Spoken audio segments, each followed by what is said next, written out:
Assalamu alaikum tуугандар. Азыр мен Турциядамын. Турцияда бул жака келгенин себеби кичинекей кезден бери бир мечта бар эле, бир ошо убакыт болбой жүргөн бир фабрикалар менен сүйлөшүп, өзүмдүн бренд кийимди чыгарайын деген мечта бар эле. Кайда чөйүшпөй бул башка маселе, бирок өзүмдүн жактырган ишимди кылайын деп 7 күн 8 күндө Турцияга келгем. Турцияга келерде билеттерди карасам, билет $800-900 чейин туруп иштейт. Эгер жакыныраак ала турган, бирок ошого карап тур ала турган болсоң, тур менен билеттин баасы кээде ушундай болуп калат. Билетке караганда турдун баасы арзан болуп калат. Азыр мен 2 күн Стамбулда жүрдүм, фабрикаларды кыдырып, Пятизвездочный отельде эз алып дагы турларды кыдырып дагы, гидтер менен, тамак ашы менен бардыгы менен 2 күн. Андан кийин кайда Анталияга учуп келдим. Анталияда 6 күн.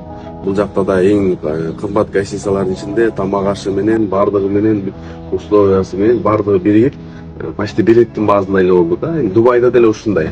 Башка жака чыгарда, Эзаларда, Мальдиви, мына ушу Турцияны ачканбыз, азыр Мальдивини да коштук. Башка мамлекеттерде ушу Лидер Travel ачканыбыздан кийин кошуп келе атабыз. Кудай буйруса, адам эгер эз ала турган болсо, жакшылап турларды карай турган болсо, тур намного билетке караганда да арзаныраак болуп калат да.